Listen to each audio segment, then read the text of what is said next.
እግዚአብሔር ካህን ሲፈልግ ሐና ወንድ ልጅ ስትፈልግ፣ እግዚአብሔር ሰው ሲፈልግ ሐና ልጅ ስትፈልግ ጊዜው ተገጣጠመ።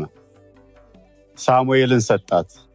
ዝም ብሎ አይነት ሰው ሳይሆን ከዳን እስከ ቤርሳቤህ ዝናው የወጣ ቃሉ መሬት ላይ ጠብ የማይል የአገሬ ልጆች የእግዚአብሔር ቀን እስኪመጣ ድረስ ያነባችሁ፣ ያለቀሳችሁ፣ የጸለያችሁ ጊዜው የናንተ ነው።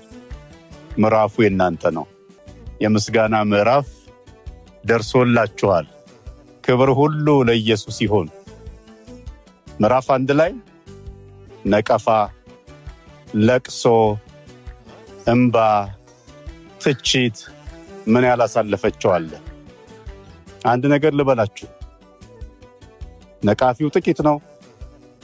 ፍናናት አስለቅሳት ነበር እንደሚል የማይቀበል ጥቂት ነው። ክፉ የሚያወራባችሁ ጥቂት ነው። ያንን ክፉ ቀናችሁን አስቦ ትክክል ያልሆነ አስተያየት፣ ትክክል ያልሆነ እይታ፣ ትክክል ያልሆነ ምልከታ የሚኖረው ጥቂት ነው። ከናንተ የሚወጣው ሳሙኤል ግን ምድርን ሁሉ ይሸፍናል። ስለዚህ እንዲህ ብላችሁ የምትዘምሩበት ምዕራፍ በሕይወታችሁ ላይ መጥቷል።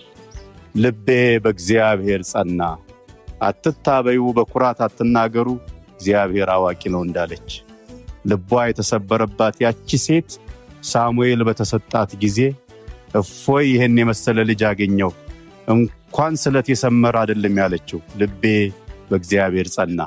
የተሰበረን ልብ የሚጠግነው የጸሎት መልስ ሳይሆን እግዚአብሔር ራሱ ነው። ወዳችኋለሁ። ብሩካን ናችሁ።